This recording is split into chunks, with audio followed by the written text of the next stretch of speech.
I wanted to get a truck so that I could tow a boat that I have and do some dump runs. These are the trucks I have. So I have two. Đó, Ryan phát hiện hơn nữa. One is a 94 and the other one is a 98. One's an extended cab. This is the extended cab. Big boy. And then this one is the regular cab. So this crappy looking one with a bad paint, body, etc. That one has a brand new motor and transmission in it. And this one right here, I bought for parts to swap over. Just because this one is kind of worn down, it has a lot of parts. It has like 500,000 miles or more, which is crazy. But I bought this one for parts. It has good tires, alternators, like vacuum hoses, just a whole bunch of random parts, right? And just the body overalls, there's some nice components that I'm gonna swap over. It has a good windshield. I'm gonna switch that over too. But I got them both for $300. The guy that told me the one that I bought for parts told me the transmission is bad and he couldn't get this stuff. I towed it home, threw some gas in it, put it on a battery, and it fired right up. I put it in the gear and it drove. So I don't think it's a transmission issue. But if it is, you know, it doesn't matter. That I didn't buy it to be a running car. But if it is, you want. This one's a 5.7. I'm headed straight to the top. As you can see, this right here is a ghetto jerry rigged, and this one has a good one. So I'm gonna take that. And that's gonna be the last component that I need from this. I took the back tires. Look, now this one has all bald tires. They're not bald, but they have life still. They're just not there. But look at this. Got these bad boys on. I got these whole red interior. The carpet from this truck. So it's gonna look pretty badass. Nice. In this truck. Yeah, look at this. It's gonna be pretty badass once I put it back in here. But yeah, good truck. I just took the starter from the other truck and put it into this one. So now she starts up real nice. But, yeah, I'm gonna take the odometer from there. And the PCM, and then we should be able to put it back together. Now we're gonna do musical tires. So that back tire is still pretty good, and this back tire is still pretty good. A lot of tread left. See that?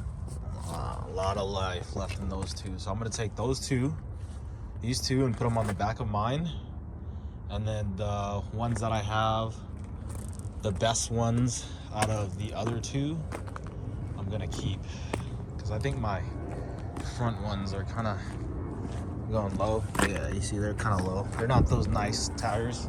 These ones are pretty decent. Some what is it, Mastercraft? Yeah, these are good. So I'll probably move these to the front and then have those ones in the back. Let me just check on the other one.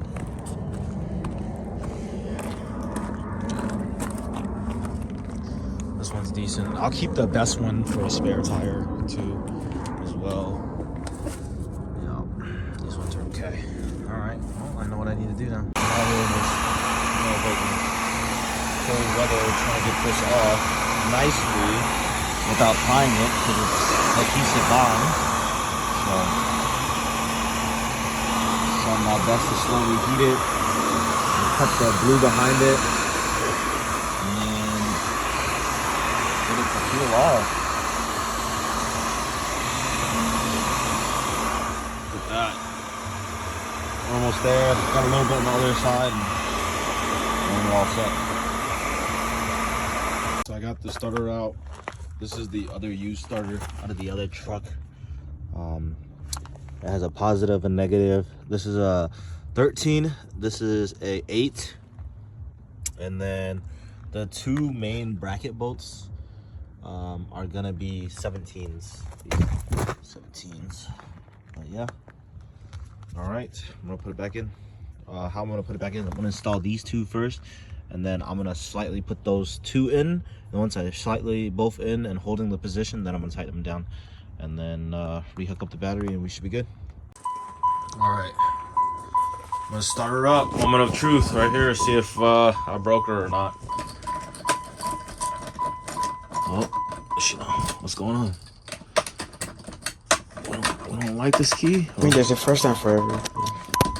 What's going on? Isn't like Are you sure this is your first? Wrong key? Wrong key. Alright. Ready? Oh yeah. She fired right up. I know you guys heard that.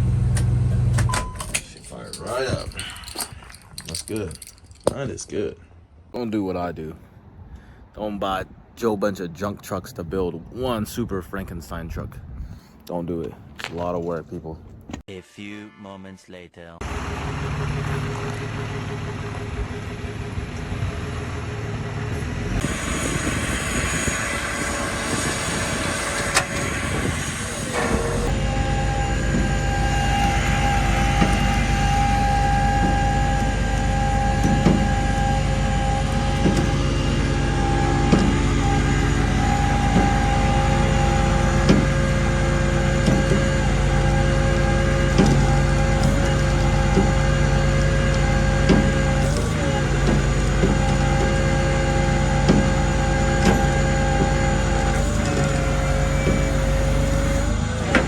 I need help diagnosing my vehicle.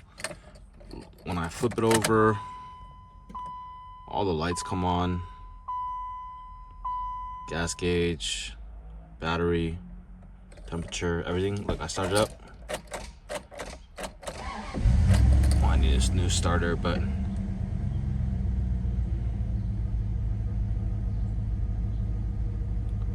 then I put it in drive.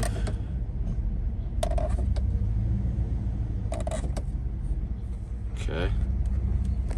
And no speed.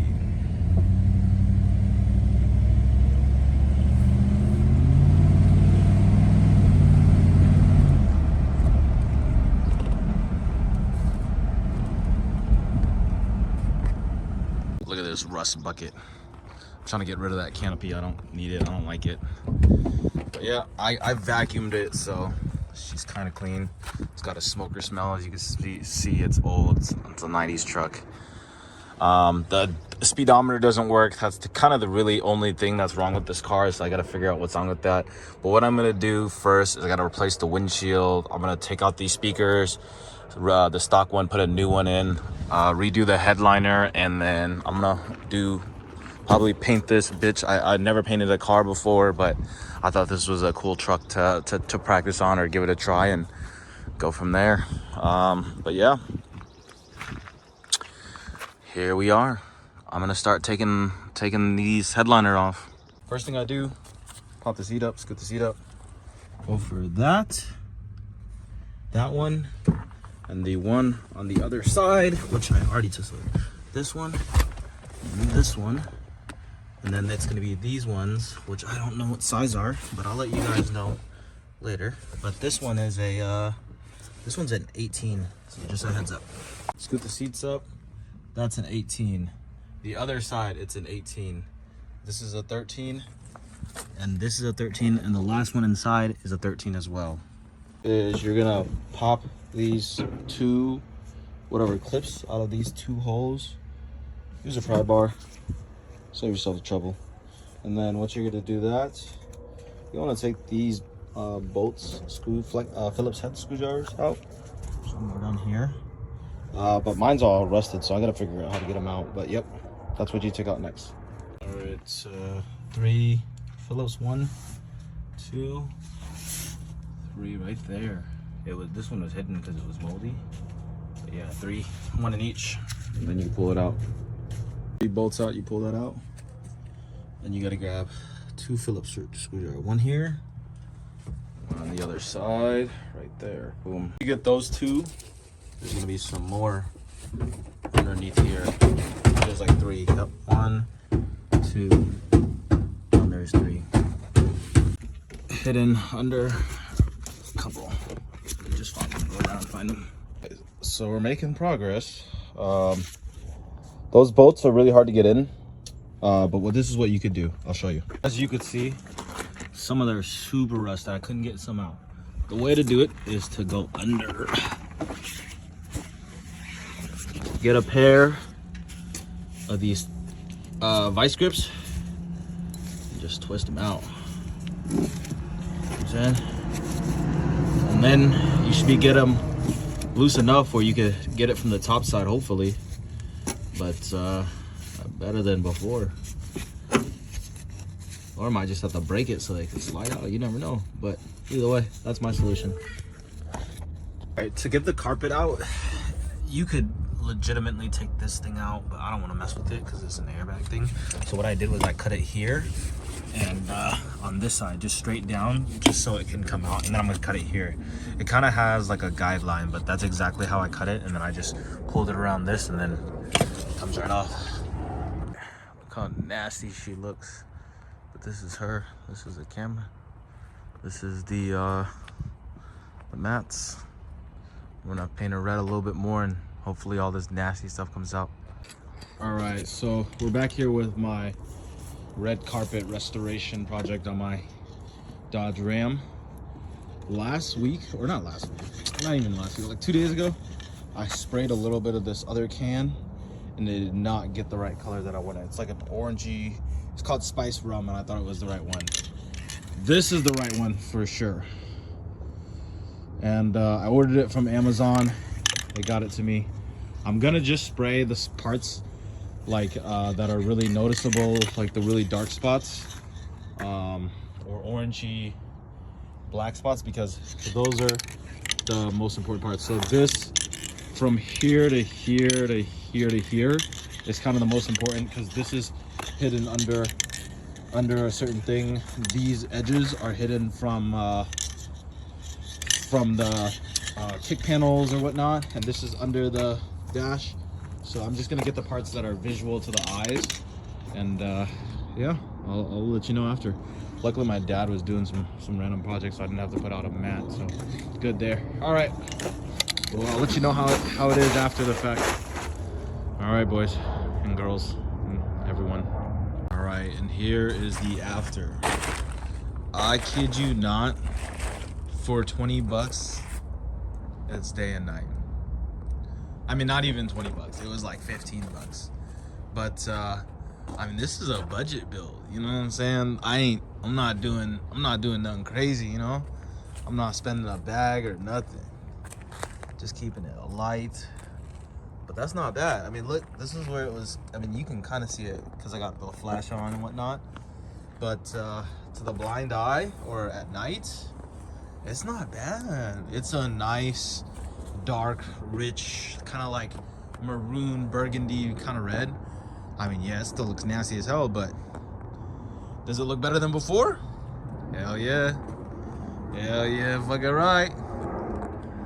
All right, so now, since I can get this bad boy in, that means I can finally move on with this fucking truck, because I'm low-key over this truck.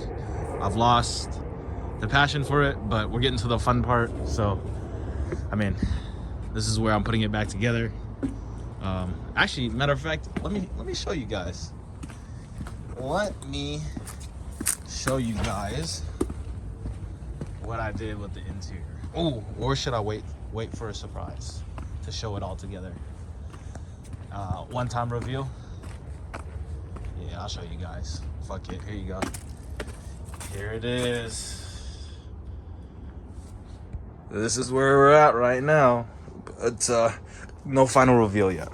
The starting points of great achievement is to start questioning those self-limiting beliefs and throw them off and act as if they did not exist. And when you act as if they didn't exist, lo and behold, they simply disappear. When you fail, don't blame your mom, don't blame your dad, don't blame teachers. One person you have to blame is yourself. If you haven't gotten what you want, then you're not worthy of it, period. And that's okay. Now you can admit that you suck and improve. Better to know you're bad for a season than pretend you're good for a lifetime. You're not making as much money as you want because you're not as good as you think you are. You're not struggling from imposter syndrome. You're a student and pretending to be a teacher. No students say they feel like frauds for trying to learn. You're a fraud when you get up to teach the class and you've never done it. It haunted me, okay? The voice in my head said, you know what, man? You're gonna die never even trying to reach your full potential. And how's that gonna feel? Right now, whoever's listening to this, if you wrote a book right now about your life and you gave it to someone, would it change their life for the better? If not, you gotta get to work. If there is something that you feel is good, something you want to do, something that means something to you, try to do it. Because I think you can only do your best work if you're doing what you want to do, and if you're doing it the way you think it should be done, and if you can take pride in it after you've done it, no matter what it is. The hardest thing in life is figuring out who you are and what you want to do for the rest of your life. And once you figure that out, you wake up every day and you work toward it. That's what you do. It's impossible for you to fail if you know who you are, what you want to do, and you wake up every day and work toward it.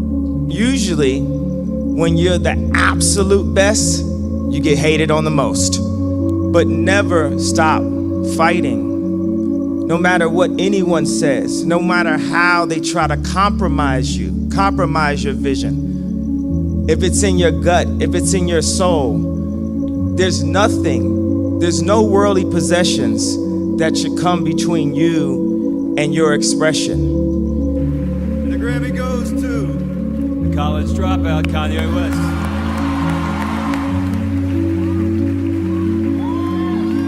Why not you?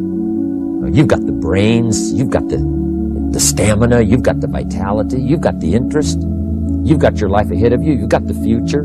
If you will change, everything will change for you. I have never met anybody who became incredibly successful in any area of their life until they had suffered and sweated and sacrificed and kept their focus and fought through tears and trials and tests. And if you have a dream and you commit to it, it will come to pass. Complete delusion. You gotta believe the delusion. Because it's only delusional until it works. So is it really delusional? Once the world see it, there's nothing delusional about it. Now your delusion becomes, oh, he was a genius. We didn't see it when he saw it. We didn't understand it when he did. We thought this motherfucker was crazy. When you're on your way up, everyone roots for you because you remind them of their dreams. When you're at the top, everyone tears you down because you remind them that they gave up on them. For anyone who needs a reminder, no one is going to hate on you for doing worse than them. Successful people see opportunity in every failure. Normal people see failure in every opportunity. Both are right. As a race, human beings, we're a blip in existence. Death is promised. So what do you do with your life? How do you make the most of it? How do you make your voice the loudest? Let me tell you about a voice. Not this voice, but the one inside. The one that whispers. It tells me what's right and what's not, when to leave and where to go. It's not Shakespeare. It does not speak in memorable lines. My inner voice always gives it to me straight. Tells me who my real friends are, when to say yes, when to say no, whether the person sitting next to me is the one I'll be spending the rest of my life with, or not. Sometimes that voice is crystal clear. Go, stay, right, wrong. Sometimes it merely whispers. Don't let it drown in a noisy world, because in the end, no man, woman, or algorithm knows what's right for you. Always trust your inner voice. Everybody has one. Few listen to it. And a year from now, it's going to happen like that. And who is your future self? 1 year from now, who is it? Just like everyone's out of here, go party Saturday night. They're not willing to sacrifice. I'm like the lone survivor in here. You know? Tonight will be over with too. Tomorrow I'll be stronger for it. Another day will go by. 365 of them happen so fast. Who are you going to be in a year from now? And in a year from now, does that future person hold regret or pride? Instead of waiting for the perfect moment, just start. Stop questioning if you're ready and trust that you'll figure it out as you go. The perfect moment doesn't exist. The conditions will never feel ideal, and the timing will never feel right. But action creates clarity. Every small step forward moves you closer to the life that you've been imagining. Stop holding back for a version of yourself that doesn't even exist yet. You're ready now, so take the leap. All my life, I've been striving to make myself better. It's a full-time commitment. To be the best, you have to work the hardest. You have to chase what seems impossible over and over and over again. Because giving up is not an option. And when you feel like you've reached your limit, it's only the beginning. That's when it's time to dig deep, to find the courage to push some more. Because if you got the drive, the discipline, and the resolve to do what it takes to make yourself great, then the rewards are endless. I think the real question you should ask yourself is, why not you? I mean, you got the talent, the skills, the brains, you got all the potential in the world, but you don't even believe in yourself. Why? You sit here and look at other people live the life that you're supposed to be living. These people know better than you, bro. They just believed. And I need you to start believing in yourself so you can be up top too. Confidence is the first step to start anything. So how do you expect to start if you don't believe? I'm doing something I don't want to do. Every time I start doing things I don't want to do, I grow. Yes. That's a lesson that people need to hear and learn. It's so important because everybody just wants to be comfortable. Everybody wants to sit in the car. I don't want to go outside, it's cold. I don't want to do this, it's hot. Like, you've got to do things that you don't want to do because you show your body that your mind is the boss. Your mind is telling your body what to do, and then you have control. You can't wait for everything to be okay to live your life. Doing what you hate to do, but do it like you love it. That is a great quote. Mm-hmm. And if you can do that, you can be successful in anything. It was very difficult to pick myself up each day believing that I could do it. There were times that I doubted myself. I said, God, why is this happening to me? I'm just trying to take care of my children and my mother. I'm not trying to steal or rob from anybody. Why did this have to happen to me? It was very hard. And here's what I want to say to you. For those of you that have experienced some hardships, don't give up on your dream. We're not on this stage just because of talent or ability. We're up here because of 4 a.m. We're up here because of 2-a-days or 5-a-days. We're up here because we had a dream and let nothing stand in our way. If anything tried to bring us down, we used it to make us stronger. We were never satisfied, never finished. Rest at the end, not in the middle. But one of the things that really motivates me, or one of my most powerful motivational frames, is thinking about the person that I want to become as the destination. And thinking like, I want to be bulletproof. I want to be bulletproof in these ways. I want to be bulletproof in my marriage. I want to be bulletproof in my business, etc. And I think about that man, whoever I want him to be. Like we said, hell is when you look at who you could have been and realize that you're not that person. And then I think, if I were to make that man, what would I put that man through to make him who he is? Like, it wouldn't be easy times. It wouldn't be quick wins. It wouldn't even be easy wins. It would be the toil and the struggle of achieving and reaching for things that are right out of grasp, that are right above my threshold, and continuing to do that to like lift the weight, to build the muscle, to break it down and do it over and over again, because like that's what creates the character traits that are the man that I want to be. And so when I'm going through those like really harder times, I like to think of like looking in my mental mirror of like, I'm making you. I'm not there yet, but I'm making you. And that has helped me get through some of the harder times. Why you think you keep imagining opening a business? Why do you keep imagining buying a house? Why do you keep imagining driving a really nice car? Why do you keep imagining getting rich one day? Why do you keep imagining that? You gotta start believing in your imagination. For many times I was laughed at and not believed in, but you know what? Nothing external can defeat the internal. The only thing that can take someone down or break you down is internal. Nothing external is strong enough. It's just about making sure your internal dialogue and your internal belief in yourself is strong enough that it can withstand the external. The external is there. You've got to accept it. You've got to embrace it. You've got to understand it and be aware of it. But don't let it seep into your internal dialogue. Nobody cares. You know, at the end of the day, nobody cares. What we're going through, how your body feels, nobody cares. We gotta do our job. If I'm running on a treadmill and I get to mile 9 and I get complete cramp in one of my legs, and I know I've told myself I'm going to run 10 kilometers today, he goes, I will have to limp the last mile, even if no one's watching, because I can't let the demons in. And if I let the demons in, they'll show up in the 11th round of a championship fight when there's 50,000 people watching me in the audience, and I know deep in my self-story that I'm the type of person that quits when things get hard because I got off that treadmill at mile 9 when no one was watching. It would modify my self-story. The commitments we keep to ourselves and what we do when no one's watching is the most persuasive evidence that governs everything we then do every day thereafter. The heaviest things in life aren't iron and gold, but unmade decisions. The reason you are stressed is that you have decisions to make, and you're not making them. You're not afraid of failing, you're afraid of what other people will think of you if you fail. But if you're afraid of that, imagine what they think of you when you aren't even trying. Oh yeah, they aren't. The framework I found, which made the decision incredibly easy, was what I called, which only a nerd would call, a regret minimization framework. So I wanted to project myself forward to age 80 and say, okay, now I'm looking back on my life. I want to have minimized the number of regrets I have.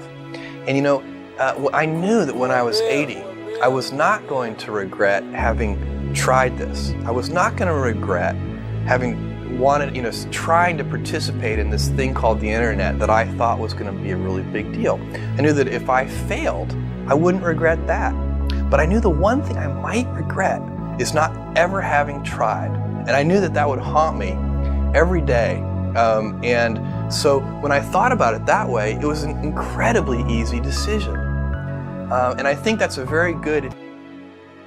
We all ask why we should work this hard. Why? Okay, 100% done with the wiring. I got it in there. If I put it in reverse, it goes in reverse. I ran the wires from there under this, as you can see, right under here. Under this kick panel, all I did was remove this screw, play it through.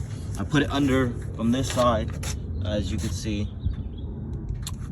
And then I screwed the hole behind this that comes out through here.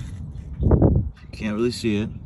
Right, it goes under the frame, and then this wire goes into the purple and black wire on this one. See that? Because this is the reverse light. So I tapped into the reverse, so the signal sends to the head unit when it's in reverse. Right. These are all temporary because I'm about to solder everything down. But yeah, you see the camera is on.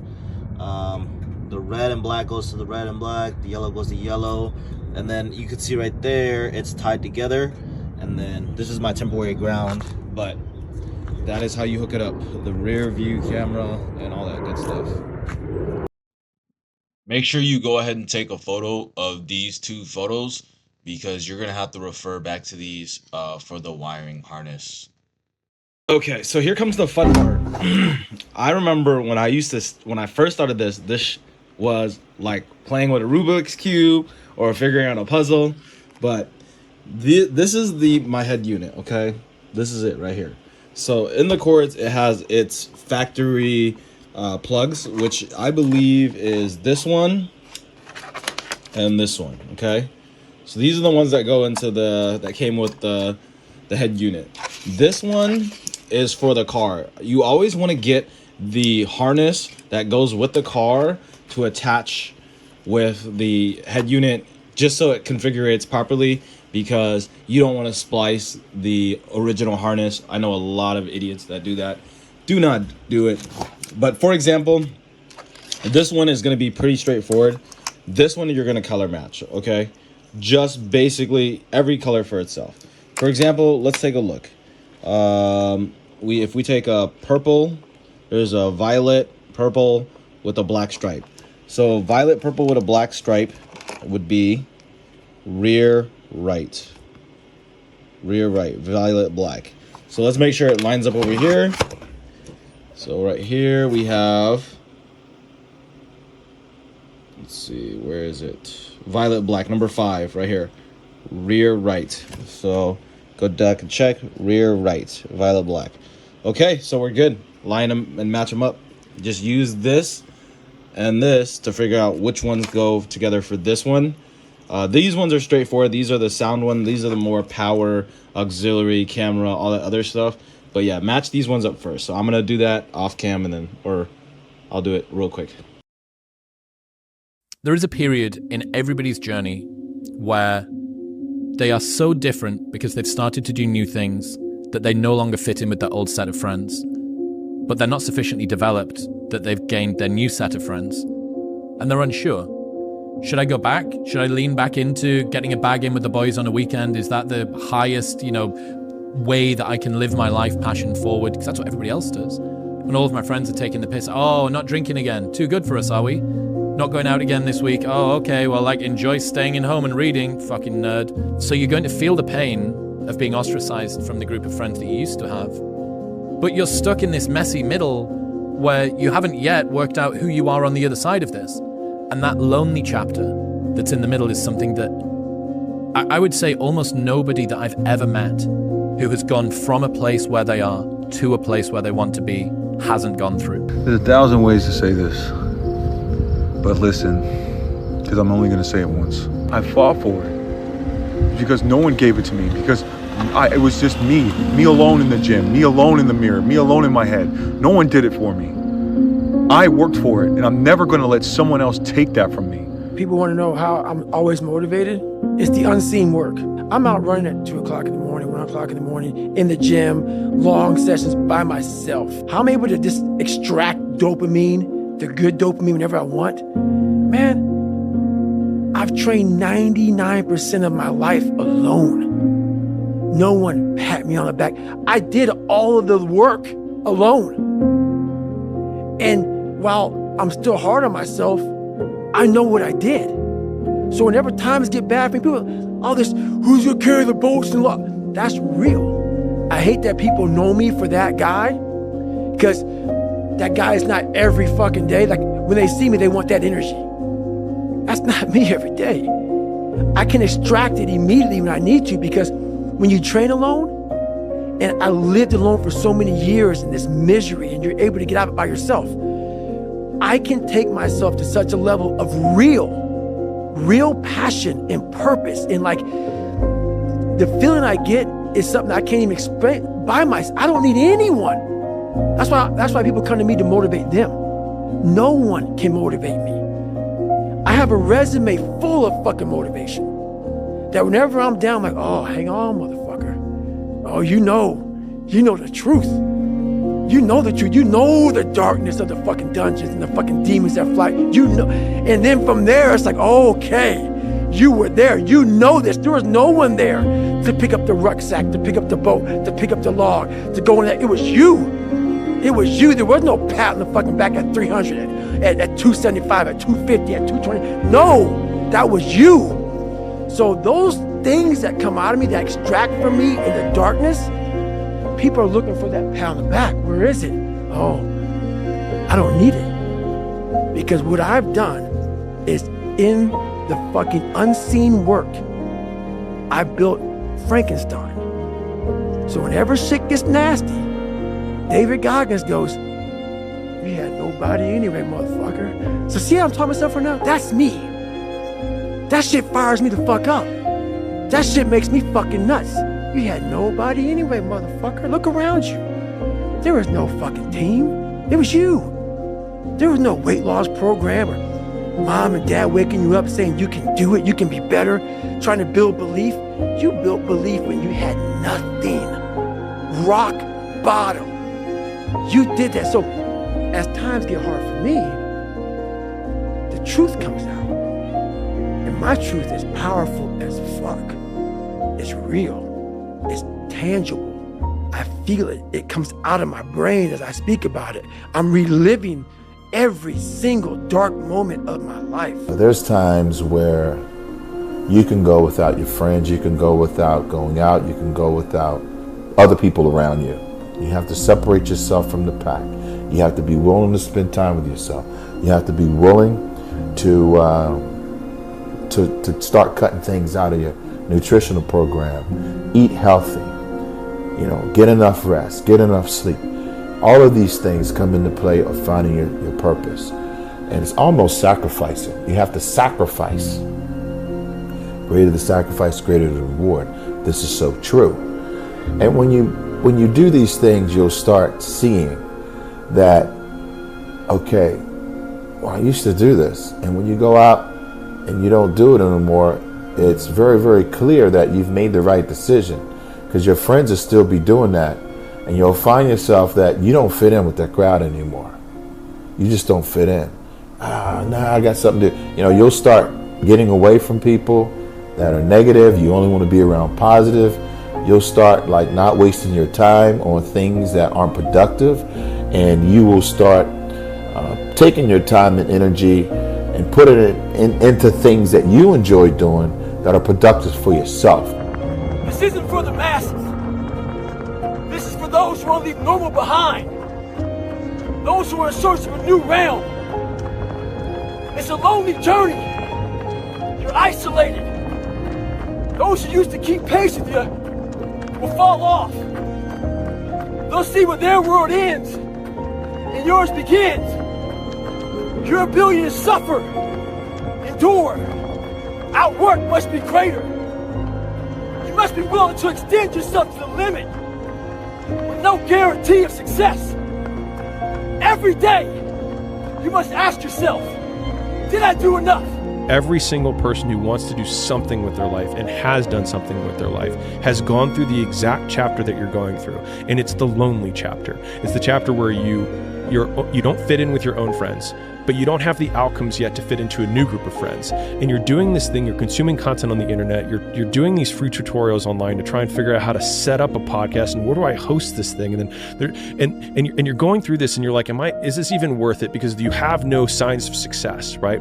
But if there's anything that you can take away from what we're saying right now, is that the sign of success is the hate that you get along the way. And what you can't do is bend the knee to their hate and fit back into the conformity because it's comfortable and it's warm. Because like in the Matrix, when Trinity opens the door, when Neo's about to go take the red pill and he wants to get out of the car, she says, Neo, you've been down that road and you know exactly where it leads. And I know that's not where you want to be. And then he closes the door. Like right now, this moment that you're going through is Trinity opening the door and being like, you could go back, but then you'd have to remember exactly what the reason was that you decided not to go out to begin with, just because you listen to this podcast and you consume this content, you're like, I can fucking do more than this. Like, because you are starting to live in some of that hell where you look in the mirror and you're like, I can do more. And you start to see the person that you could be. And you're like, this does start to feel like hell. Everybody's asleep, man, or they're just getting home after a long night. You know, going out there partying. It's Friday night. It's close to 3 in the morning right now. You know, the thing is, man, it's always going to be a party. There's always going to be a time to celebrate, and there's a time to join friends, or a day to, I mean, the bars are always open. Always open. No matter how old you are, they're always open, you know? What's not always open is the opportunity to check the box in life. You know, to achieve your dreams. That's not always open, man. And it's funny, it's like, you know, I'm not saying you do it all the time and everything else, because everyone needs release in life. But it's funny when you're coming here and you're closing the gym up, and there's no one in the parking lot except for my car. And everyone else probably getting home from some party right now, because bars are closed right now too. You know, they're probably going to sleep, and they're probably going to have to wake up and apologize to somebody for however way they acted, because that's not who they really are. They're chemically induced to be a certain way, to have the social lubricants, or to be able to talk, to be liked, and so they take something in order to be that guy. Just like people that do steroids, whatever else. I have to take this to be all that, you know, but who I am as an individual isn't quite good enough. That's why I need to take something and become somebody else. You know, it's a sad reality. Coming here at night, and, you know, I don't know what it is about it, man. But like, man, it's just the air smells a little bit better right now.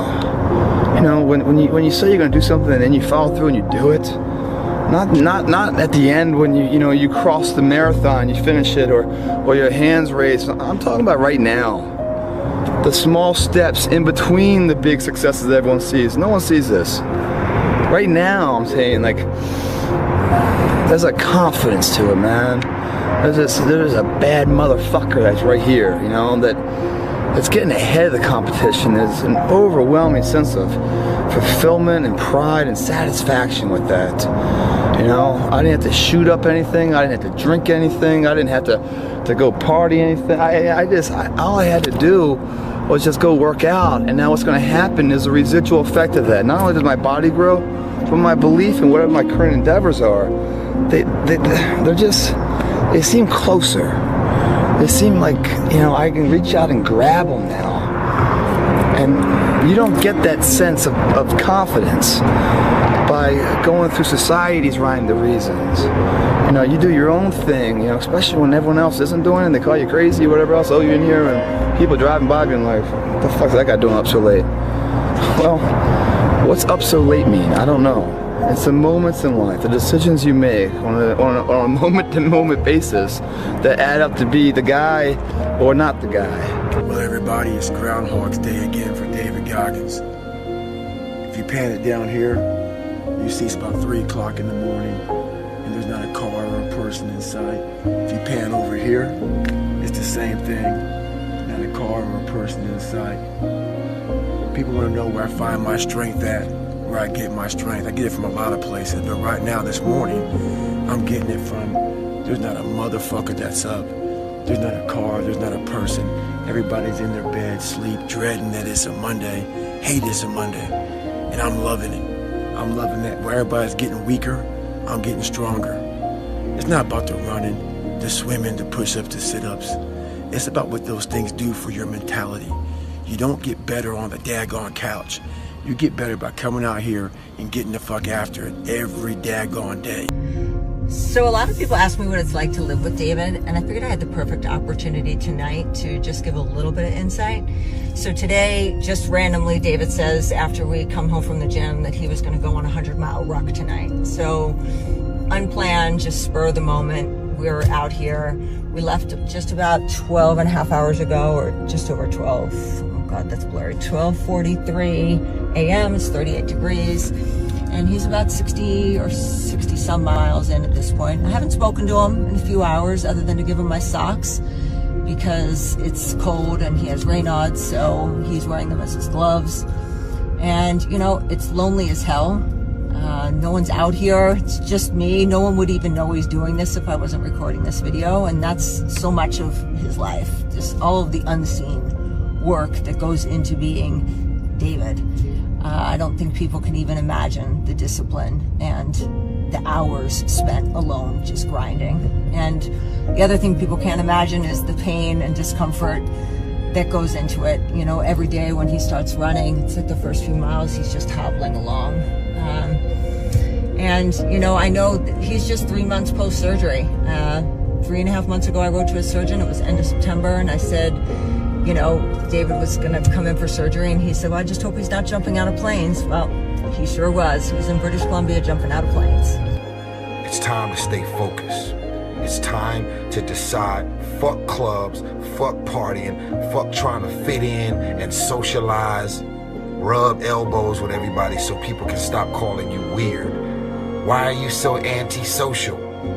Because I'm trying to get it. Why are you staying on the basketball court so much? Because I'm trying to get it. Why are you out there practicing in the hot sun when ain't nobody else out there? Because I'm trying to get it. Why are you not clubbing? Like every time I text you and invite you to go do something fun and cool, you always studying. Because I'm trying to get it. Let me tell you something, homie. These women ain't going nowhere. These clubs, these parties, all this shit ain't going nowhere.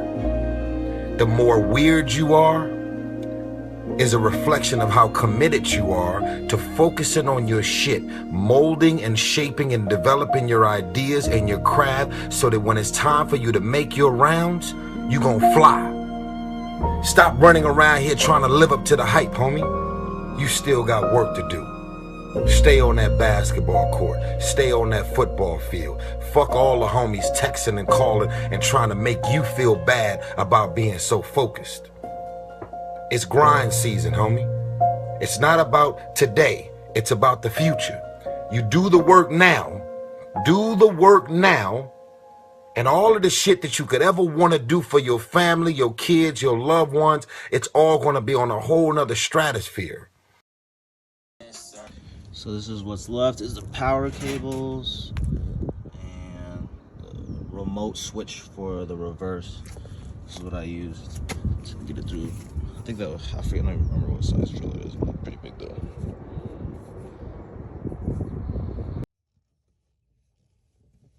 Can I add you? I promise I'm gonna join your party. Maybe, I we'll promise. see. Okay, I promise. I'll never go. Oh, ooh, oh. Be sure to subscribe to my channel, Braz. Don't be such a pussy. Small. Let's see. See if you can see. Right there.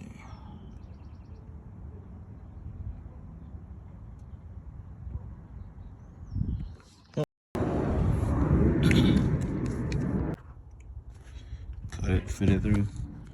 I used a 1/2 inch drill. Nope. Alright, so one wire goes to constant, black and yellow. The other goes to green, which might be also constant, black and yellow. These are the 2 trailer wires. Tapped in the purple, and this is the pink on my head unit, but I had a different cable run to it. But that's the reverse camera. Yep. Hope you was paying attention, little homie. It's pushing the water, and there's a jogger actually. Look at this.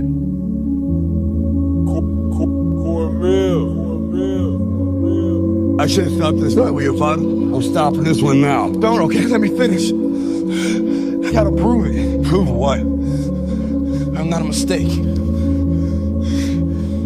It's the what if I can pull off a miracle. What if I can become someone that no one thinks I can be?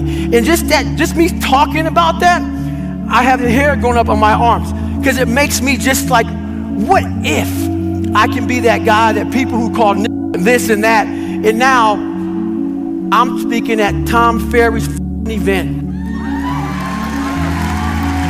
Pressure changes everything, pressure.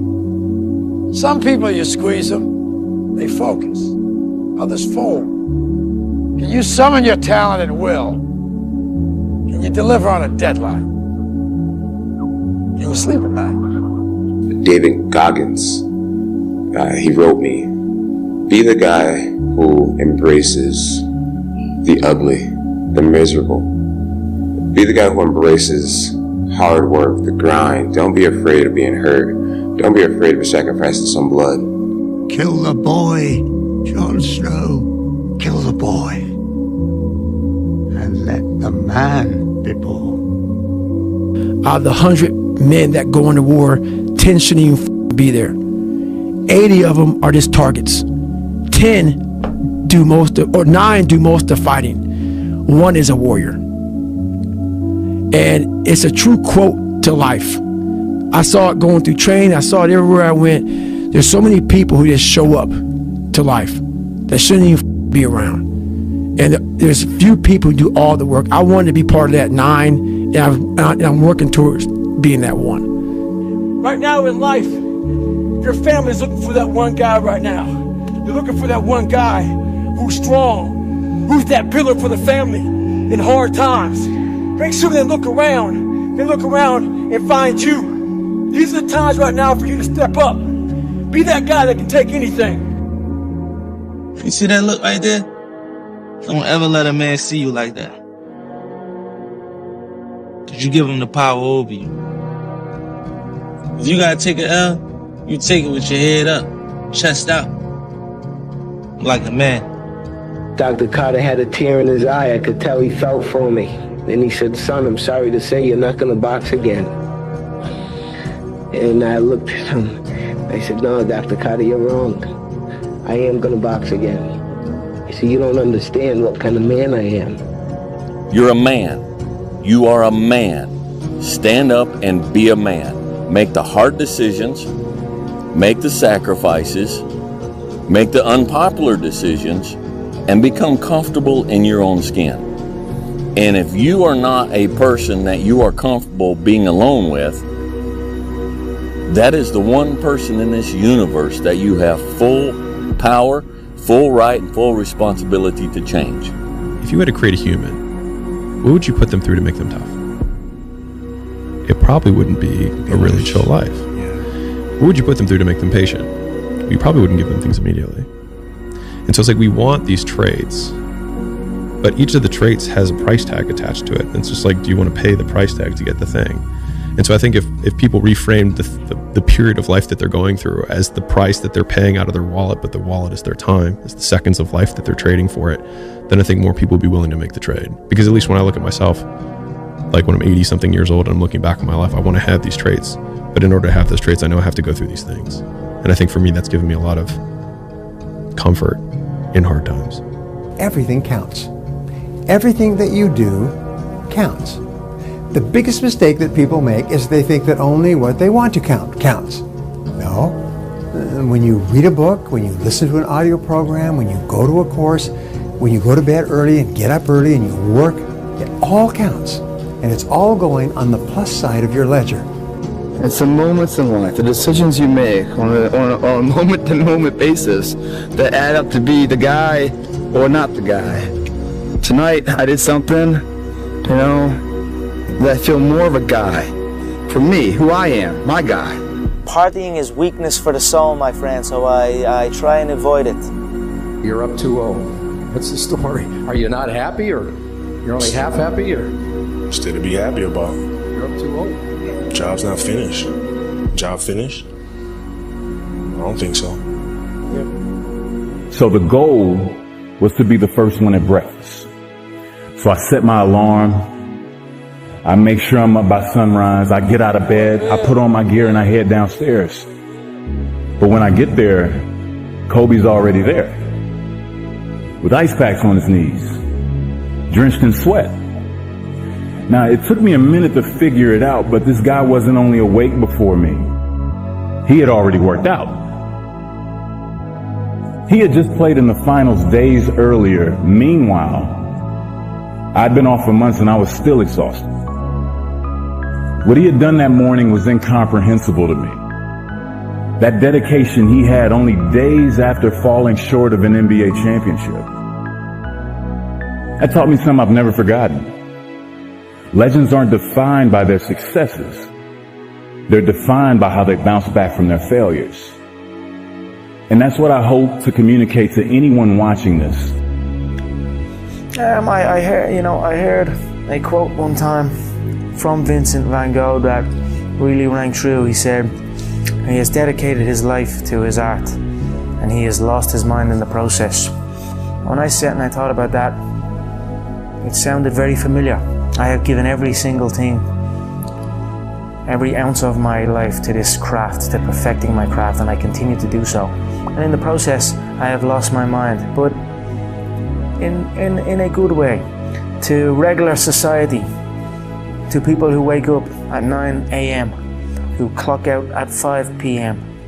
They would look at me and say, I've lost my mind, but me, I have found it almost. I've got a good question for you. Why not you? You've got the brains. You can make decisions. You can study the plan. You can change your life. You can grow immensely in the next few years. You can make your dreams come true. You can build a financial wall around your family nothing can get through. You can become healthy. You can become powerful. Why not you? Impossible is nothing to somebody that tries. Everything that someone said was impossible has happened. Yeah. There's human beings that have different temperament and different minds and different mentality and a ruthless competitive drive that's almost terrifying to the ordinary person. Oh, let's do a what if. What if what? What if you lose? I don't even feel, I can't, my consciousness don't even elevate that thought. Therefore, if it happens, you'd be distraught, crazed, what? It's not my nature to allow that to happen. Sometimes life can really hijack your mind. When that happens to you, you're all up. Your goals, your ambitions, everything is out the window. In life, we all go through different things.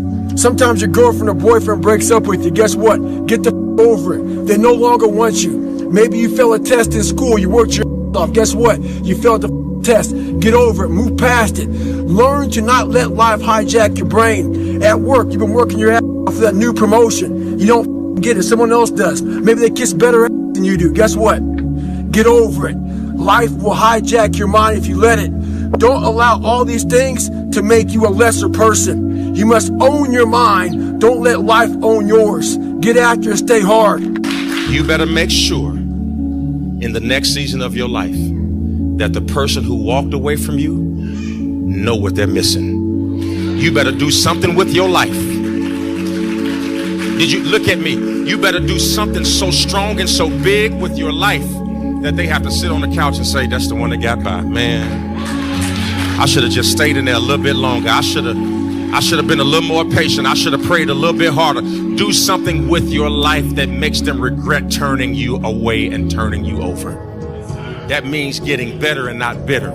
The thing I would say is, when you grow up, you tend to get told that the world is the way it is, and your life is just to live your life inside the world, try not to bash into the walls too much, try to have a nice family life, have fun, save a little money. But life, that's a very limited life. Life can be much broader once you discover one simple fact, and that is everything around you that you call life was made up by people that were no smarter than you. And you can change it. You can influence it. You can build your own things that other people can use. And George Foreman admits that he gave Muhammad Ali everything he had. And Muhammad Ali grabbed him and pulled him to him. Old man hadn't fought in years, hurt. And Muhammad Ali pulled him to him and said, is that all you got? And George Foreman said when he heard the words, is that all you got? It penetrated his spirit. And said, I done gave my man everything I got. I can't seem to knock him down. And Muhammad Ali said when he said that to him, he looked into the pupils of his eyes, and he said at that point he knew George Foreman had lost. You know, basketball for me was the most important thing. So everything I saw, whether it was TV shows, whether it was books I read, people I talked to, everything was done to try to learn how to become a better basketball player. Everything. And so when you have that point of view, then literally the world becomes your library to help you to become better at your craft. The world becomes your library to help you improve your craft, better your craft. Yes, indeed. So because you know what you want, the world's giving you exactly the information you need to become better at it. Because you know what you're looking for. You on that winter arc, I go, I'm on that 365. It's not an arc, it's a circle. It's a circle that keeps going around and round and round. Winter, spring, summer, fall. Love yourself enough to stay motivated. 365 arc. Do a circle. Stay hard. You know, there comes a day, man. Everyone's going to have this day. There comes a day where being average, being mediocre is just sickening to you. It's just sickening. It makes you want to throw up. Because you've seen people with far less talent than you. As you're growing up with them, their childhood buddies, whatever else, they didn't have what you had. Yet now they're going to become something that you haven't. There comes that day. It's either when you're young, you know, and it strikes you on the baseball field because you're sick of striking out, or it's when you get fired from your 5th job, you know, and your wife and kids are on your ass because you don't know how to support them anymore. There comes a day where push comes to shove. Where being mediocre, being like average and shit just burns it so much. You can't deal with it one more day. And you get off your and you create something that's always been there. It's always been inside of you trying to come out. But you've never wanted to unwrap it because there's too much pain and commitment. You were scared you were going to fail. You were scared if you started, you never finish it. You didn't want to tell anyone about it. You knew it was there, but you never wanted to embark on it until something hits. You get fired or somebody else gets success, remind you of what you could have been. And then the spark is born. And no matter what happens, I'm never going to be in this boat again. And you get up and you go, even if it gets knocked down, you just keep going, you're a wild man. And life has never been so sweet. That can happen at an early age, it can happen at a later age. It's going to happen to somebody no matter what, it's going to happen to you. And when it does happen to you, thank your lucky stars that finally you're alive. It's time to unwrap the potential you can be. Superior, man. It's within you. It's within every single one of us. And the people that have risen to that level were no different than any one of us. It's just they believed it and they're willing to work their to get it. It wasn't about the potential. It wasn't about the genetics. It wasn't about the perseverance. And it wasn't about being the hardest worker in the room. Sometimes you have to go beyond what you're feeling. Okay, this hurts, that hurts. We can just sit down and do nothing. Or we can see how far we can push the human body. The highest level winners do what? Your mind has to be stronger than your feelings. Your mind has to be stronger than your feelings. Think about every single one of them. Think about it. Really was. Your feelings keep you in bed. Your mind tells you, get up. Every single day, your mind is one that tells you, get up. And your feelings like, an extra 30 minutes, just roll this. Don't worry about it. What's the central part of your training? Is it running? Is it sparring? Or central part is dodging the nightclubs and the parties and the girls. You know the truth? And being in the bed by yourself at 9 o'clock at night. And if you can get by that, you'll make it.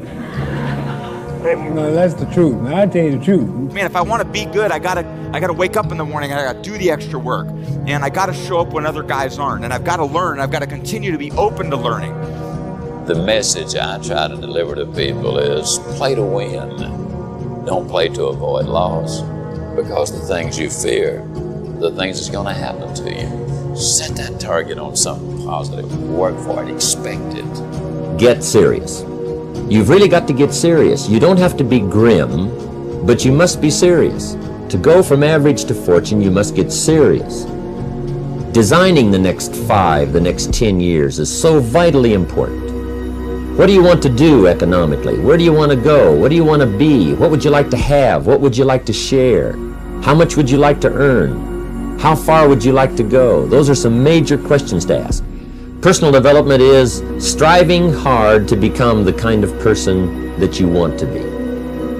And to become the kind of person you want to be, you've got to work at it. 10 years from now, you will surely become someone. The big question is, who? What are you becoming? And if you go to work on it now, sure enough, in a very short period of time, you can take on a new direction to become the kind of person you want to be. At the end of every day, you look yourself in the mirror and you ask yourself, did I get better today? If the answer is yes, and you do that for 5 years, 10 years, 15 years, how much better are you going to be? Are you getting better every single day? That's the question. And it's just taking small steps. You don't try to get it all done in one day, in 1 week, in 1 year. It's the process of getting better every day and doing that for a period of years that then create the masterpiece. Is there any limit to your ambition? No. Or any limit to what you think you can achieve? No. Because I think right now, if I was to quit rapping and I said I want to go to the NBA, I would be in the NBA. No, you wouldn't. Yes. No, you wouldn't. Yes, I would. No, you wouldn't. Yes, I would. Why would you think you could make it to the NBA? Because I think I could do anything. Let me leave you with some words from Muhammad Ali. Impossible is just a big word thrown around by small men who find it easier to live in a world that they've been given than to explore the power they have to change it. Impossible is not a fact, it's an opinion. Impossible is not a declaration, it's a dare. 2 forms of pain. The pain that breaks you and the pain that changes you. That's the pain of the change right there. That's the pain of progress. The pain that destroys you isn't this. It's later in life knowing you could have been more. And all that's left is you and the mirror and tears of a possibility left that you allowed to die. Own your life, guys. You have every opportunity. There's no excuse not to be the hardest worker in the room. In all your endeavors, schoolwork, the gym, your career, your relationship, your name's attached to it. It's gotta mean more than anything. Yeah, I go to sleep, I wake up, I work, go to sleep, wake up, work, do that 7 days a week. Yeah, I don't quit. You know, I may not make it the first time, but I'll come back. I gotta get my head back in the game. I gotta figure this out. It doesn't mean you leave. It means you study it more. It means you study it more. And whenever I fail at something, people always say, man, how do you handle failure, man? But I don't look at failure as failure. I look at failure as your first, second, third, fourth, fifth attempt. I look at them as attempts. I don't look at anything as failure. Not trying is failure. I will never quit, because if you quit, you're done. You may still be alive walking around on this earth. You're done. I will never quit. I will persevere and I will thrive on adversity. My team expects me to be physically harder and mentally stronger than our opponents. I hold myself to that standard. People don't see that, and people will never understand that to be success. You know, all they think about, well, he batted .202, you know, and he struck out a certain number of times. Yeah, okay. You know, but the effort was there, and the learning curve and the passion was there that has transcended not just to me, but to other people who are afraid to do things because they're worried about the perception that may come from other places. To me, that's more gratifying than anything, you know. So that's the things that my father and my mother instilled in me. Take a negative and turn it into a positive. Don't be afraid to fail. The unfulfilled potential is the story of most people's lives. It is. It is. And it could have been the story of mine. And I tell a lot of people go, what's your biggest fear in life? And my biggest fear, honestly, was, that's not me, man. And God looks at me and says, that's who you were supposed to be. I was going to work that hard every single day so that when I do retire, I have no regrets. And that was the most important thing for me, is to leave no stone unturned, get better every single day. And if I lived that way, then over time, you know, I'd have something that was beautiful. But that was my philosophy. It seems like a pretty simple one, but you know, if you live your life to just get better every single day, and do that for 20 years, I mean, what do you have? My personal goal is to squeeze every ounce of potential out of whatever I have. And I think that if you feel like you have potential left over, then it will eat you alive until you do something about it. Almost every successful person that I have ever encountered has gone through not a month or a year, but many years of doing work without reward, where they have to do things that other people find boring, and they have to sacrifice things that everyone finds interesting, that most people want to do during that entire season of their life. And they basically sacrifice a season of other things that they would prefer to do stuff that they would not prefer to do because of the one thing they want most. Why? We all ask why we should work this hard. Why take that many classes? Why go to school that many years? You know, why take the notes? Why read the books? Why work that hard? Why put yourself through the push-ups and the disciplines? Why? Good question, why? Best answer to why, I think, is the second question. Why not? Why not see how many books you can read, how many classes you can take, how many skills you can develop? Why not see how valuable you can become to the marketplace and to your friends and to your family? Why not see what you can make of yourself? Why not see how far you can go, how much you can see, how much you can earn, how much you can share? Why not? That's the heritage all of us have, in America especially, is to see what we can make out of our lives now that we've been given this extraordinary opportunity. Just be the best version of yourself in anything that you do. You don't have to live anybody else's story. Sometimes people make it seem like you have to have certain prerequisites or a crazy life story in order to be successful in this world. But the truth is, you really don't. It doesn't matter where you come from, what you have or don't have, what you lack, what you have too much of, but all you need to have is faith in God, an undying passion for what you do or what you choose to do in this life, and a relentless drive and the will to do whatever it takes to be successful and whatever you put your mind to. Make sure you live in the moment and work your every single day. Everybody's asleep, man, or they're just getting home after a long night. You know, going out there partying. It's Friday night. It's close to 3 in the morning right now. You know, the thing is, man, it's always going to be a party. There's always going to be a time to celebrate and a time to join friends or a day that, I mean, the bars are always open. Always open. No matter how old you are, they're always open, you know? What's not always open is the opportunity to check the box in life. You know, achieve your dreams. That's not always open, man. Live your life like there's a documentary crew following you around and you are analyzing your own behavior. Do what you would want to do so that your kids one day would look back at it and see that documentary and look on it with pride. Like, wow, my dad was a bad man. He really did what he had to do. I love a success story, but even more than a success story, I like a dude who f***ed his life up and then gets it back together again story. Whoever's listening to this, if you wrote a book right now about your life, and you gave it to someone, would it change their life for the better? If not, you gotta get to work. If you go visit the darkness that you've been running from, you'll have the opportunity to leave a better person. You'll have a better understanding of yourself. You'll have a better understanding of your purpose. But if you don't take that trip and the darkness comes visits you, it's a guest that will never leave. Bad days create the story that I'm one day going to tell myself about what I got through. Yeah. You know what I mean? Yeah. Without the bad days, the story would be way more lame. There would be no glory in overcoming anything, because what did you overcome? It happens like this. You work, nothing happens. You work, you watch some people fall off, nothing happens. It's hard, difficult, and lonely. You work, still nothing happens. And then for the people that persist and last the test of time, that overcome the adversity, that continue to do the personal development work and continue to put pressure and march forward under any and all circumstances, it happens like this. It's hockey stick growth. You just take off.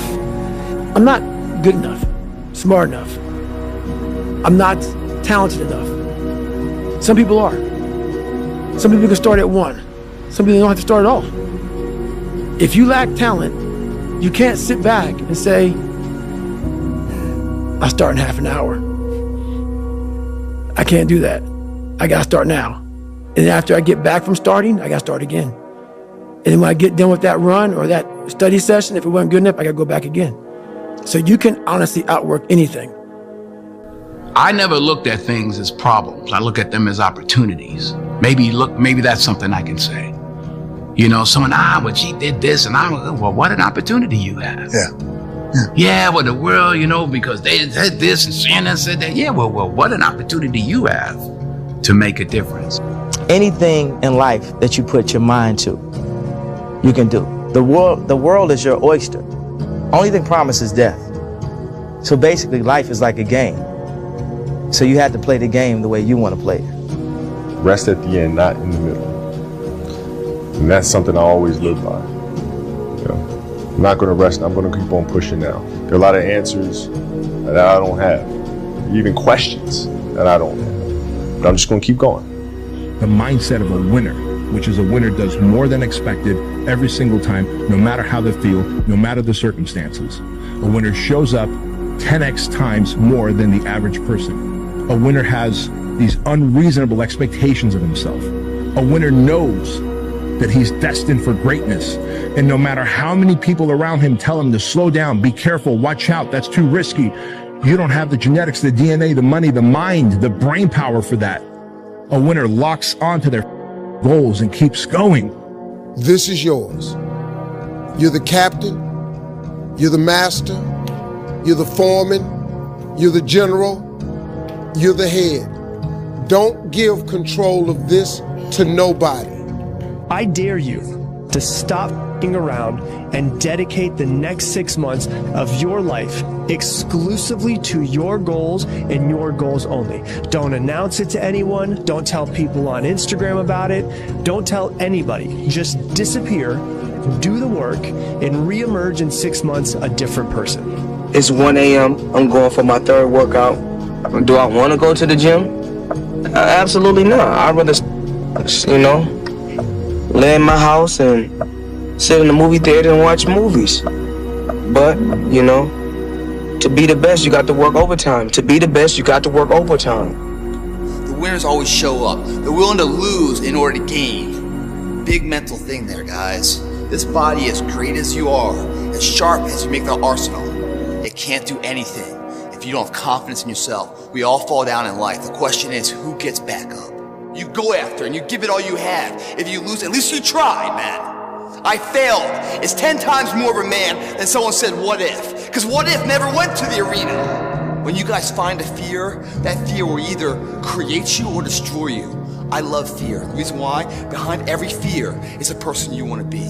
Fear is self-imposed, meaning it doesn't exist. You create it, you can destroy it too. It's an intangible. If you face your fears, guys, you will realize it's not that big.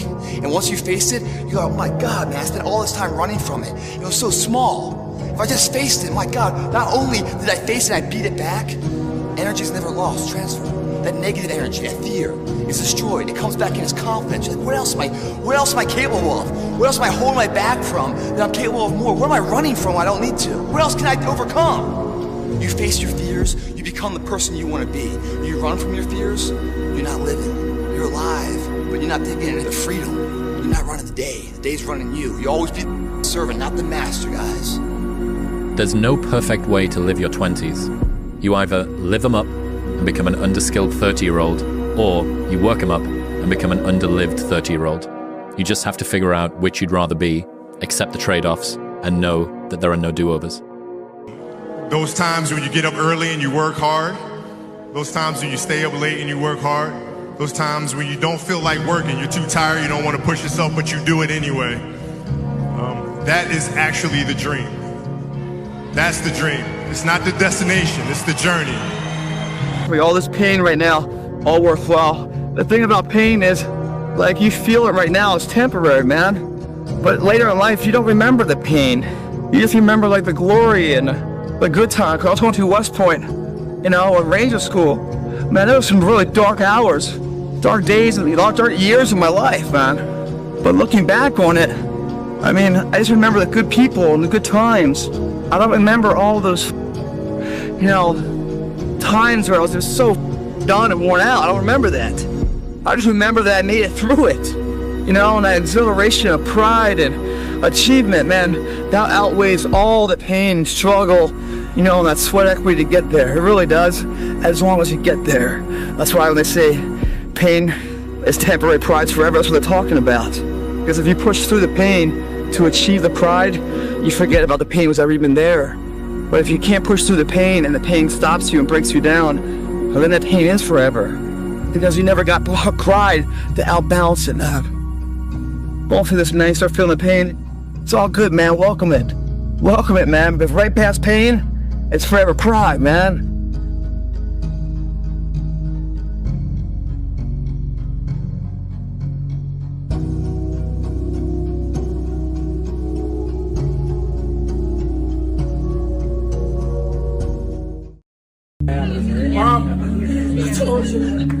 I told you, Mom. I told you. From nothing to something to everything. Someone who started with nothing finally run a big enterprise. If we can change, you can change. If we can figure it out, you can figure it out. If we can turn it around, you can turn it around. There isn't anything you can't accomplish. And so I want to say it to you personally. And my personal question to you is, why not you? You've got the brains, you can make decisions, you can study the plan, you can change your life, you can grow immensely in the next few years, you can make your dreams come true. I want you to take that personal. Why not you? Why do you do it?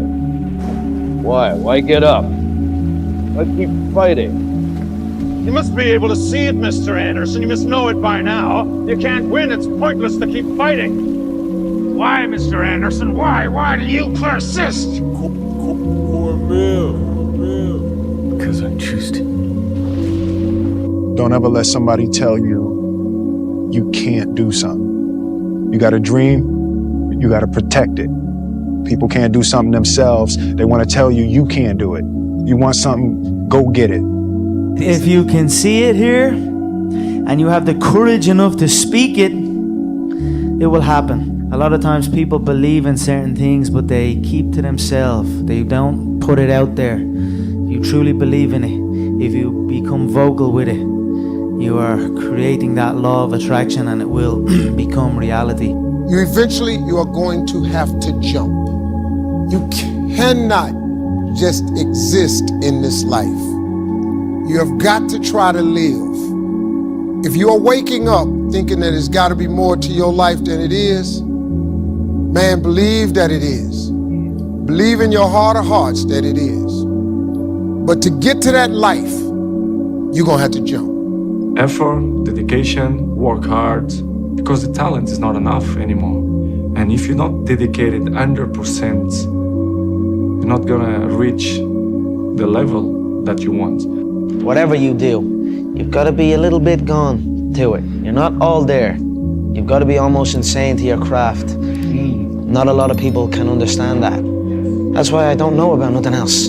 I do not pay attention to nothing else. My philosophy is, why be normal when you can be the best? I don't want to be normal. I want to make the difference. So everything I do, I want to make the difference. Because when I make the difference, I'm the best. And that is not arrogance, that is confidence.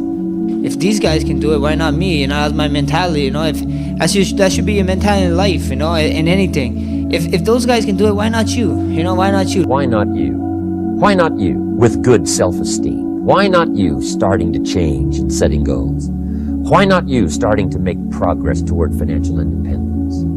At the end of the day, you've got to feel some way. So why not feel unbeatable? Why not feel untouchable? Why not feel like the best to ever do it? You owe yourself. I didn't get here making excuses. I live in America. I'm an African-American male. They don't treat us the same. It's something called racism. I ain't gonna cry about it. It's probably gonna be racism to the day I die, but I'm not gonna cry about it. I'm still gonna be a millionaire. I'm still gonna be one of the top motivational speakers in the world. No, I didn't grow up on that side of the town. No, my mama don't have no network. No, I don't know a whole lot of people. No, I'm not at a country club. No, I don't play golf, and I don't plan on playing no time soon. But I'm still gonna be successful. I'm still gonna get you where they are. Why? Because I owe it to myself. And can't nobody stop me but me. My God, they're so above me. They came from a great family. Mom and dad love them. They didn't have to learn, they didn't stutter, they didn't struggle. No, man, your struggle is what made you who you are now.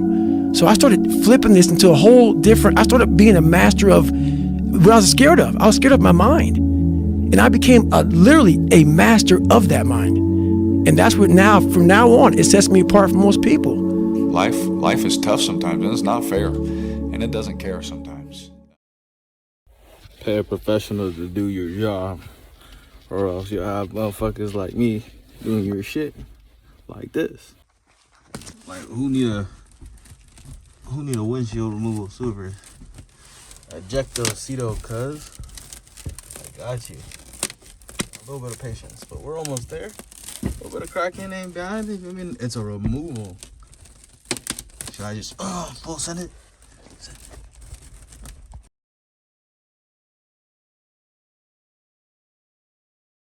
Found this random ass blade in my garage. Got Jason the 13 type shit. Just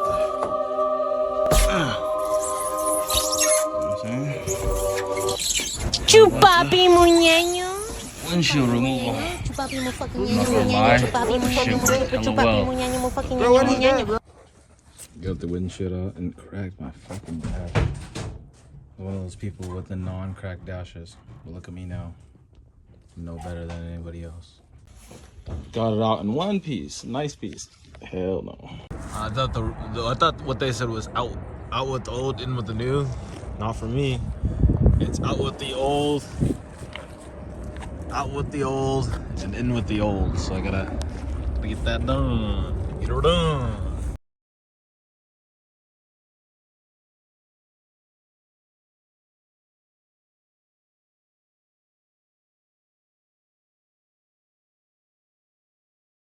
Forgot. I've been using the truck to haul stuff around.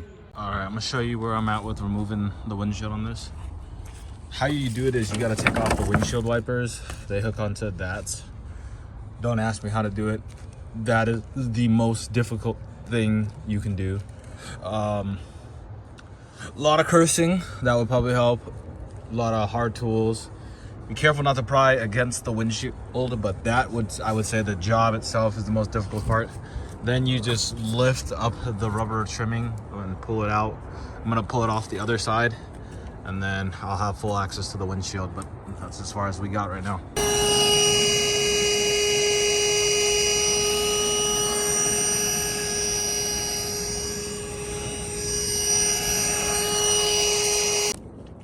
All right, getting ready to put the windshield in. Cleaned it, got it down to smooth all around. Now we just gotta set it after we put the silicone. This is the law of attraction. The law of attraction. Law of attraction. Law of attraction. And the law of attraction. It's fucking real, man. Manifesting is real. Understand this. If you can see it, you don't have to know how to get it. Your life will change. Constant repetition carries conviction. How do you predict these? If you can see it here, and you have the courage enough to speak it, it will happen. Fear, you attract what you feel, what you are, what you attract. What's on your mind. What's on your mind, yeah. It's like the law of physics. I don't know how anybody can disagree with that. It's just, ask any physicist, they'll tell you that it's true. Yeah. Albert Einstein, God bless him, he sure had his act put together, didn't he? He said, everything is energy, and that's all there is to it. Match the frequency of the reality you want, and you cannot help but get that reality. It can be no other way.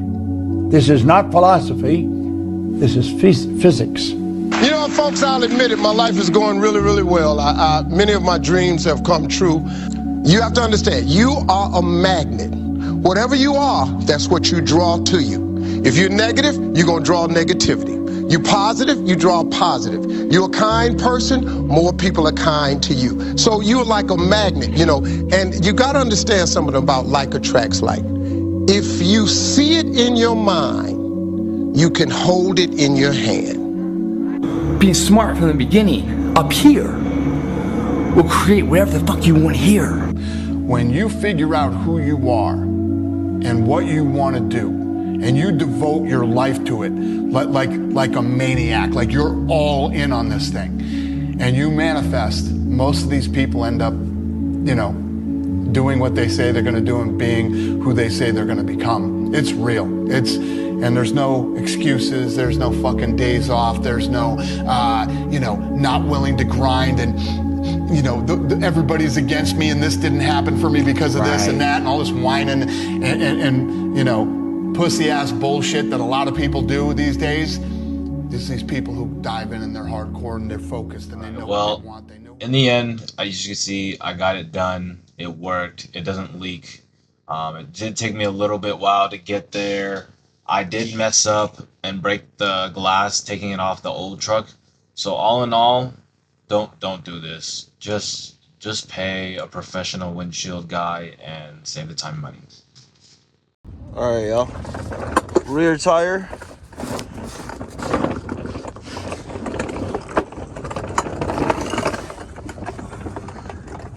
See where I'm at? Right there. See that bad boy?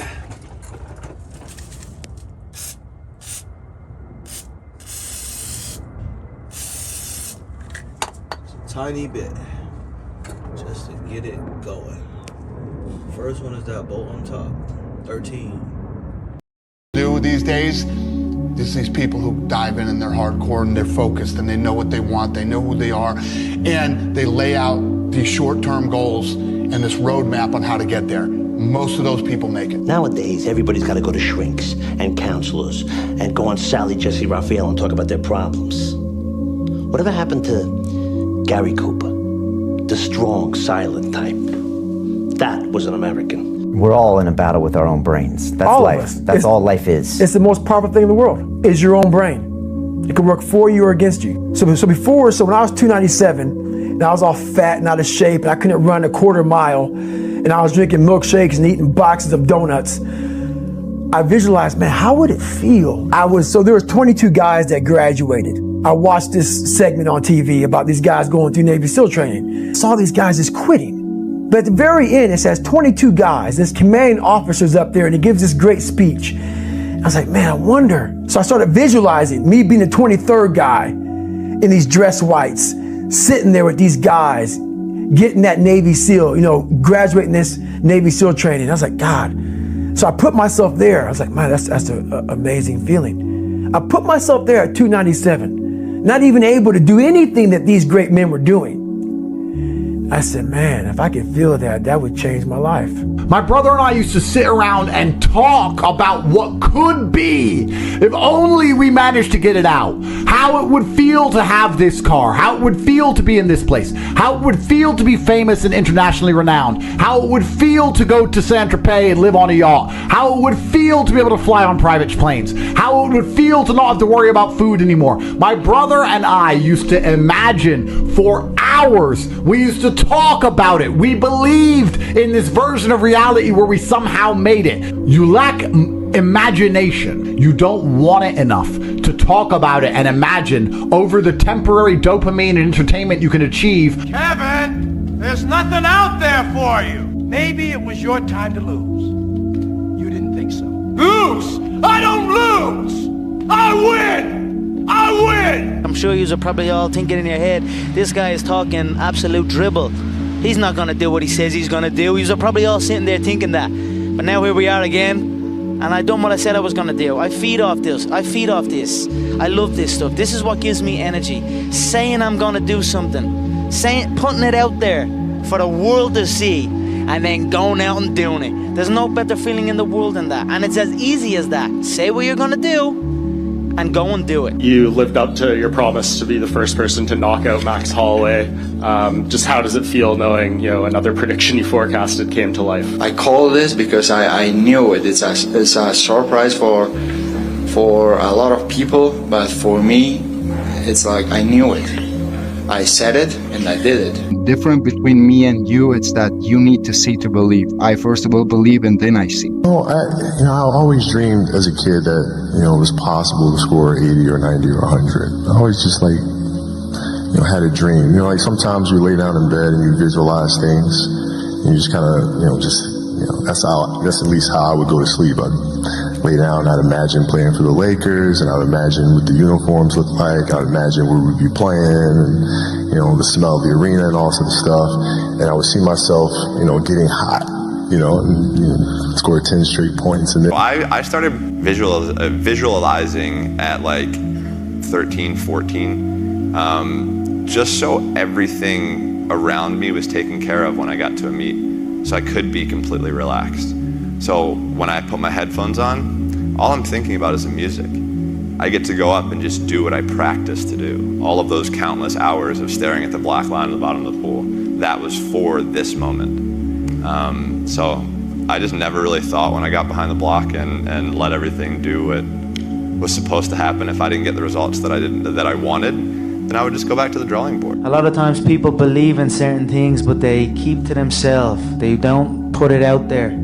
If you truly believe in it, if you become vocal with it, you are creating that law of attraction and it will become reality.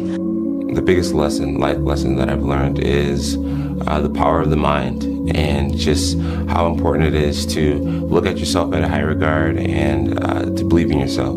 I think in order to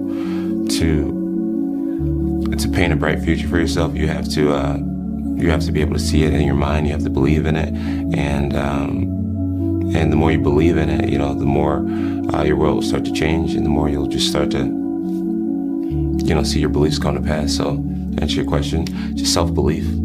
Everything is possible in your life when you believe. When you believe, everything is possible. Nothing external can defeat the internal. The only thing that can take someone down or break you down is internal. Nothing external is strong enough.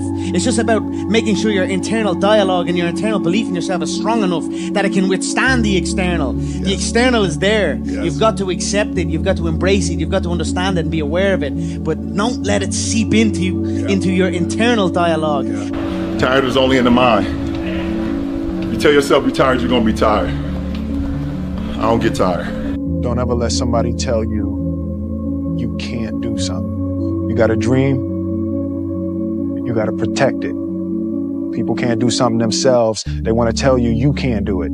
I always knew so. I knew I wasn't going to be regular. I just knew like I was going to be great at something. I didn't know what it was, but I knew I was going to be great at something. I just knew greatness and madness are next door neighbors, and they just borrow each other's sugar once in a while. Use the story of me when I used to drive this beat up Honda, and I'd shift the gear stick, and I'd just do this. It was madness. It was me preparing for having a sports car, paddle shifts. Around 2010, 2011, I went through this huge spiritual thing where I became obsessed with the power of the mind, and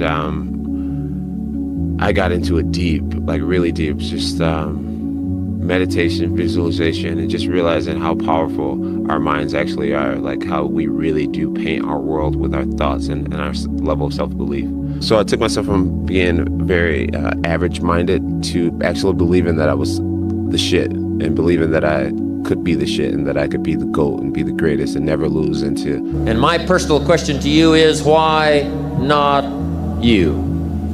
You've got the brains, you can make decisions, you can study the plan, you can change your life.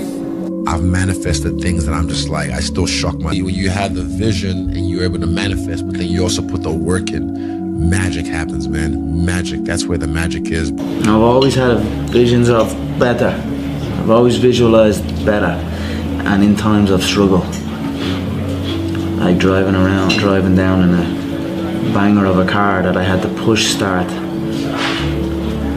I'd be still driving a soft top Bentley around beautiful California in my head, and lo and behold, now I am driving a beautiful soft top Bentley around California. I mean, my life is good, you know. In my head, my life was always good, even when it probably wasn't. You know what I mean? And so I just keep that in my head. Feel like a millionaire walking around, even though, you know what I mean. So I told you I manifested this.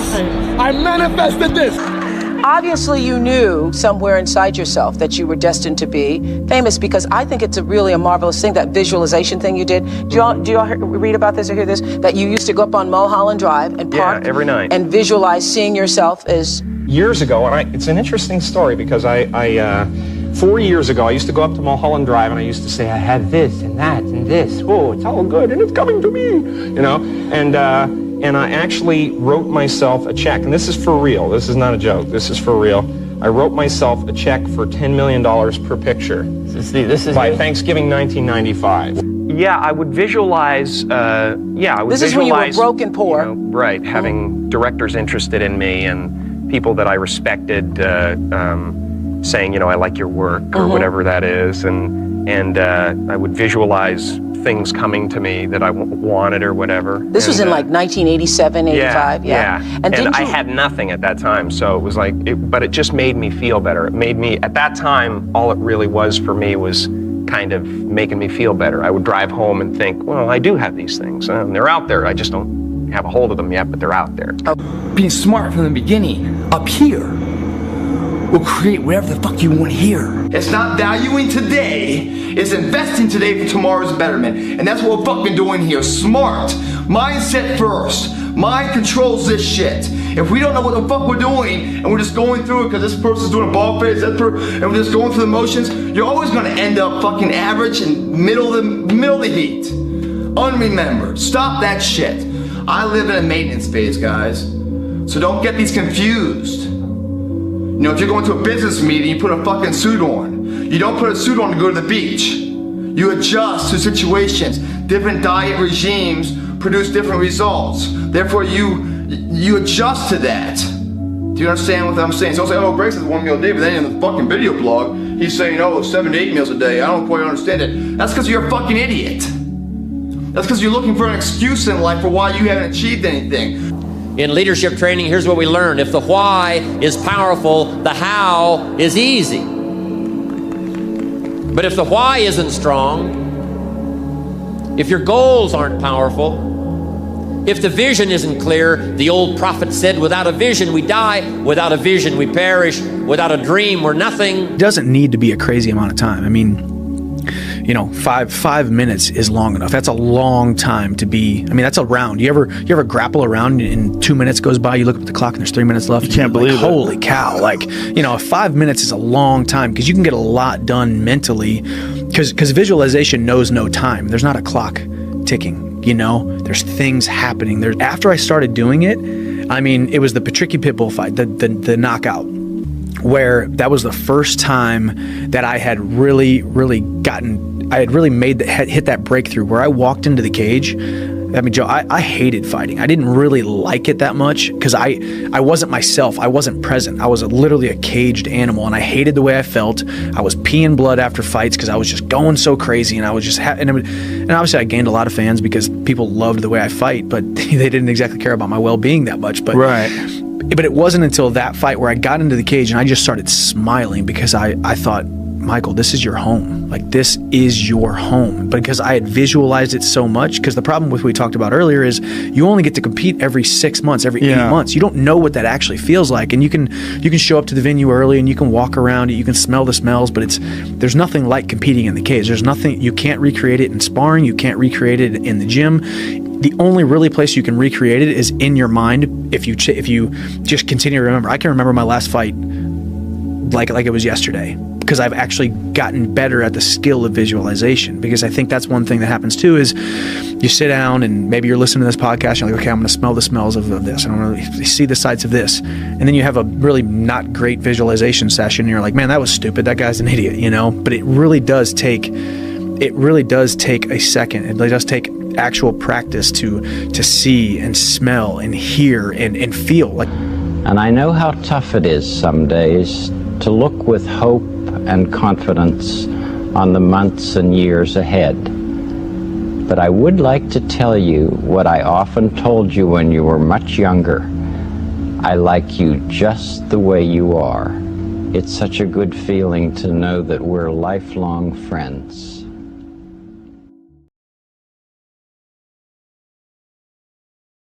Alright, back on the second gen. More issues. We're leaking some sort of fluid. I'm thinking it's diff fluid. I refilled it. I'm assuming it all shot out. I think it's all this. I don't know though. I'm exaggerating. It's that. But yesterday when I was looking, it looked like it shot all over the rear back wheel and stuff. Something's not going on right. But take a look. So I don't know if you could see from here the gear, but here's a tire too. You see how I rotate the tire? Okay, but when I go front this way, the other tire goes the opposite way. It's kind of stiff. All right, now let's go the other way. Okay. But you hear that? Something's stopping it.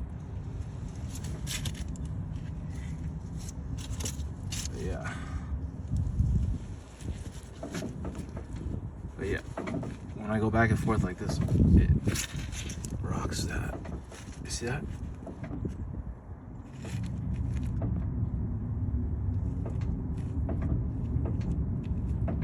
When I only go back and forth, so maybe something's loose. Alright, thanks for watching my Dodge Ram videothon. Make sure to like, share, and subscribe. And check out my other videos too. Fantasy out.